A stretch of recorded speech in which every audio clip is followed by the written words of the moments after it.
welcome back to Rising Angels Reborn. We're just gonna jump back into it. There we go. The clang of metal against the mush of dirt is welcoming. Never again will I have to check my hair for spiders after a radar array check. Everything is so clean, so shiny. I did it. I really am back to the real Space Force again. I'm free to save the universe once more.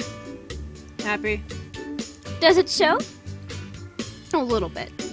I can't help it. I'm excited, Soul. My first real post, my first real mission. I'm finally off that mud ball.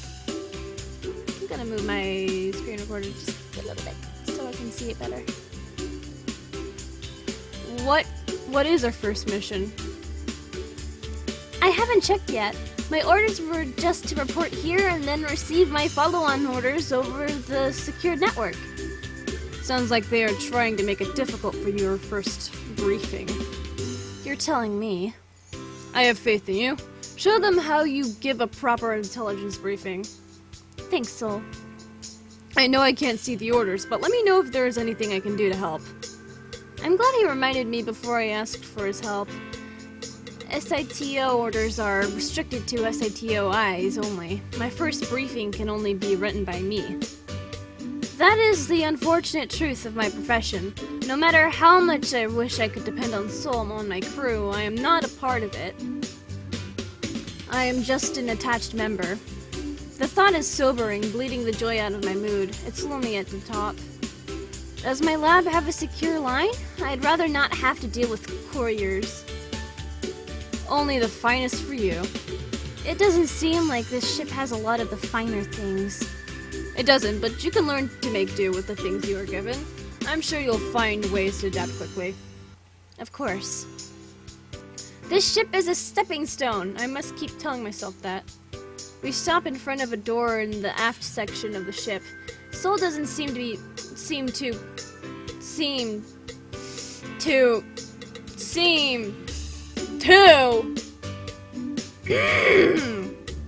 pleased to be here. So I assume we have found the Aux lab. Soul knocks against the door 3 times without a single response. Finally, he resorts to loud bangs before we get a response. Stan. Who's Stan the man? Whoever it is, you know the hours. Doc is not in. A ship doctor is available at all hours of the day. Not according to your beloved regulations. Come back tomorrow, but make sure you book an appointment first. Urgh. I'm sorry, Natalie, but I'm going to have to resort to some more desperate measures. Why are you apologizing? What are you planning? I wouldn't bother you, Colonel, but our new SITO had just arrived and she really needs to turn in her medical records to you. She was very insistent to meet with you right now. She? Well, give me a moment. I might be able to break regulations just this once. Just this once, my butt. From behind the sliding door, I can hear a mild commotion as whoever this colonel is prepares for our visit. Is it Colonel Sanders? You're pretty disrespectful to a superior officer. That thing is not my superior in any way. Oh my god, it's the man! His hands are huge! Damn! He got them yowie hands! You know what I'm talking about, guys? You know what I'm talking about, guys. Just look up yowie hands and you'll see what I mean. Really big guy, like they're typically the doms, you know, the tops in the yaoi stories, and they have huge ass hands for I don't even know why. I don't even know why they have huge hands, because I've never even looked at yaoi, but I just know it because I've seen images of like really bad yaoi guy proportions, and I'm just like, god damn. The door slides open in a dashing Afric with sharp eyes and dull purple hair. That's not really dull. That falls to his shoulders, steps out. He looks me over with a kind, warm smile, nothing like the predator I was expecting from Soul's description, Soul, but he is. He looks like a demon of yore, but his demeanor doesn't feel satanic. Still, there is something odd radiating from him. Hey, do you have to be doing that? That's my dog. She's scratching herself. You're so noisy. Power and confidence, yes, but something feels off. He's probably an incubus. I'm just kidding. Deep in my gut, a small sliver of ice is forming. My. Our humble ship has been blessed with a radiant beauty. My name is Stan Nelson, ship doctor. You do not look like a Stan Nelson, Stan the man. Natalie Pusille, it is a pleasure to meet you. No, my dear. The pleasure is all mine. I feel so many emotions at once. I don't know. I was told that I would need to drop off my medical records because of some privacy act. That's correct. Smart and beautiful. We are truly blessed this day. Why don't you come in? I also double as the resident counselor and would love a chance to get to know you. Oh, I don't know whether to feel like, flattered or uncomfortable. Maybe a mixture of both. I don't think so. If she needs to confide in someone, she has friends. An understanding perspective is oft needed to truly cope. In the depths of space, my skills will guide any potential lost souls to salvation. Into your...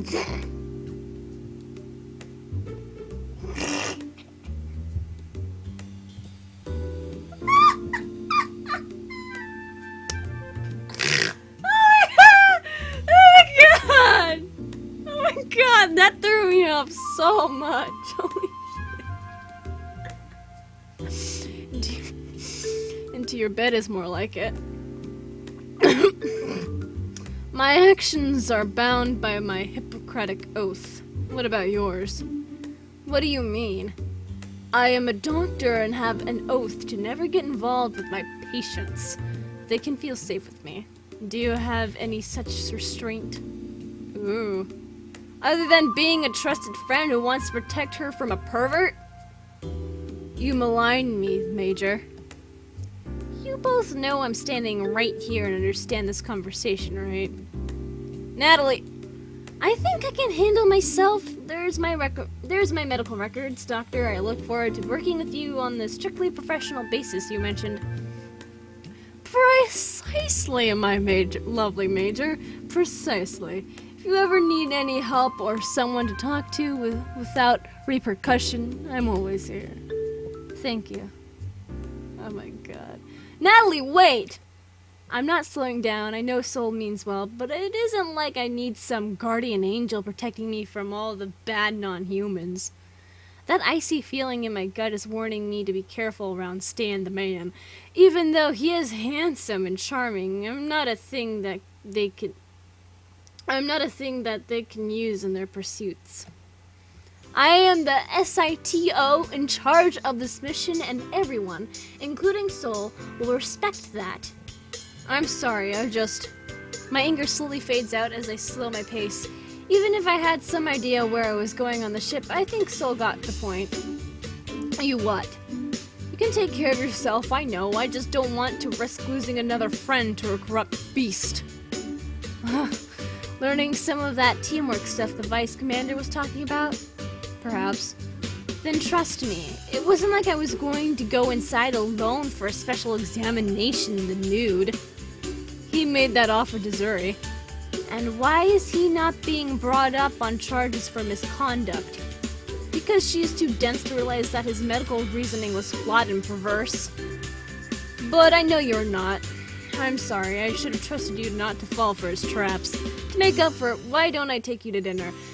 Is Stan the man a dateable option in this game? Because, I'm definitely doing a Stan the goddamn man route in this goddamn game. You mean the synthetic stuff out of the machines? Once again, you prove that you can see through the ruse. Will that suffice for tonight? I promise a better meal down the space lane. I'm going to hold you to that, Soul. Take me to something nice. Give me something nice to eat. Soul leads me to the ship's lounge and cafeteria. I'm not expecting much from the synth food, but anything to soothe my gurgling belly is welcomed. Welcome to the ship's lounge. It's all rank synths. Watch out! In front of me, all I can see is a black boot whiz past the front of my face. Passes so close and so fast that I can feel the wind rushing across my hair. With a mighty tug, Soul grabs the back of my uniform and yanks me back. He pulls so hard that I stumble and almost slam against the wall of the hallway. A mere millisecond later, a large green tail slices through the air where my head used to be. Before I can react and determine what just about took my head from my shoulders, Soul storms forward. Oh my god. Damn it, Zuri! How many times have Commander Rasuna and I ordered you to not practice your fighting garbage in the lounge? Sorry, I went a little too girly there. Wow, Soul! Well, you've got pretty good reflexes. I've had to develop them because of you! Answer the question! I don't know, a couple? 27 times! Don't you have anything better to do than remember random numbers like that? I wouldn't have to if you stopped trying to kill people. Oh, hey, who is she? The superior officer you about murdered for committing the horrible crime of just entering the room. Huh? Anyway, I'm sorry. I'm Zuri. Who are you? Now that she's settling down, I can get a better look at the woman with such amazing speed. She's what were they called again? Do you have any remembrance of the Academy? What is the proper procedure for introducing yourself to someone who outranks you? Come on, she's not in my chain of command. We don't have to be quite so uptight, right?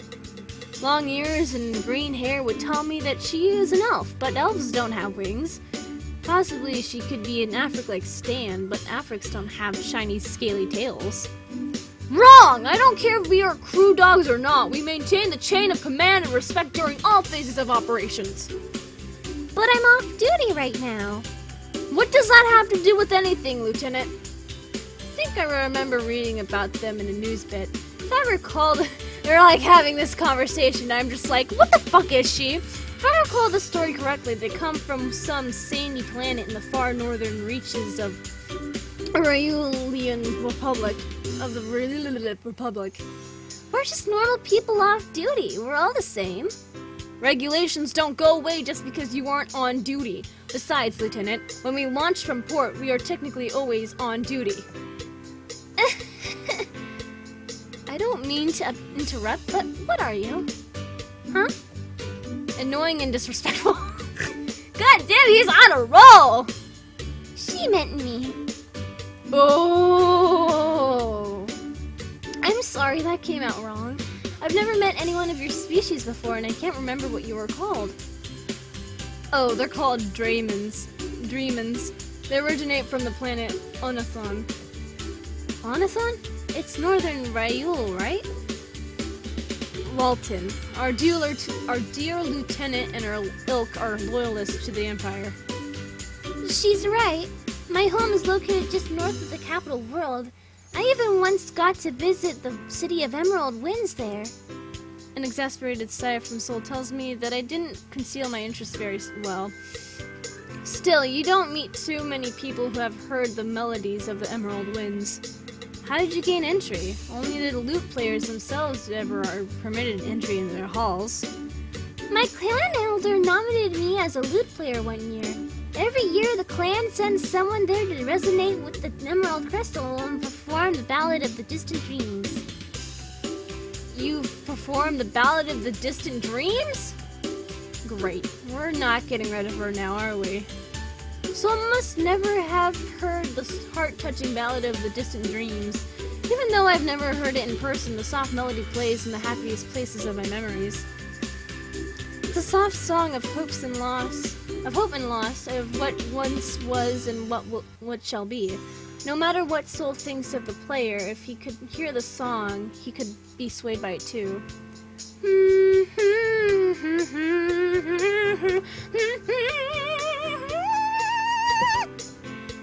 That's it! Wow, you really do nail it!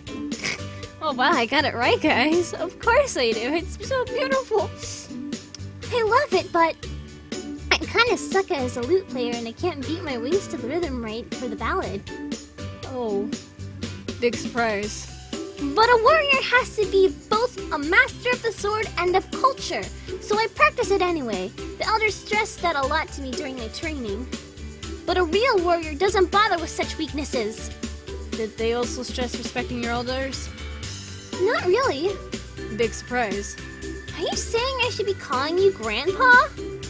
I would eat my heart out with nothing more than a toothpick than claim any family relationship with you.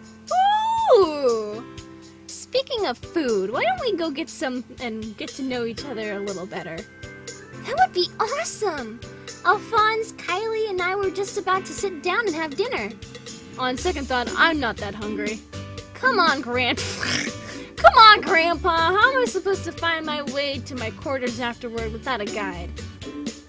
She's with Moonfollow. Take her there afterwards, Zuri. Hey, Soul, don't go, please. I want to hang out and catch up, but I also want to get to understand everyone better. I solemnly swear that I won't accidentally knock you again, Major Hackett. Fine. Try to keep it reined in, all of you. I don't want to have to clean up the lounge again because someone managed to prove that you can stick spaghetti to the ceiling. I still think you did something to your noodles. It's a cooking technique, lizard brain. When the noodle gets close to being ready and the starch gets sticky, you are able to test it by seeing if it will stick to the wall. And if it doesn't, it isn't ready? Precisely. That makes sense. Why couldn't you have just said that instead of insulting me, Soul? It's Major Hackett, and I was just stating obvious facts. You are a lizard. You have a brain, do you not? I'm not some desert lizard. I'm going to report you to the commander again. But by the time you all stop fighting, all the food is going to get cold again. The goop is even nastier when it is cold. If I say I forgive you, could we just drop it? Sorry? You nearly knocked out Natalie and insulted me. But I'll let it slide this one time. Let's just hurry up and eat. You are a gentleman and... You are a gentleman and a scholar. Come, there's plenty to go around. Woo! Oh, my thing. Inside the small room is an ovoid table with a few gray and black chairs surrounding it. Actual chairs with proper covering, mind you. Not the ripped fighter ejector seats I had to scrounge up. Well, guys, that's going to be it for this episode of Rising Angels Reborn. So with that being said, if you guys enjoyed this and would like to see more of this game, then leave a like down below, leave a comment down below, share with your friends, subscribe if you haven't, ring that notification bell, and remember, die safely. Bye-bye!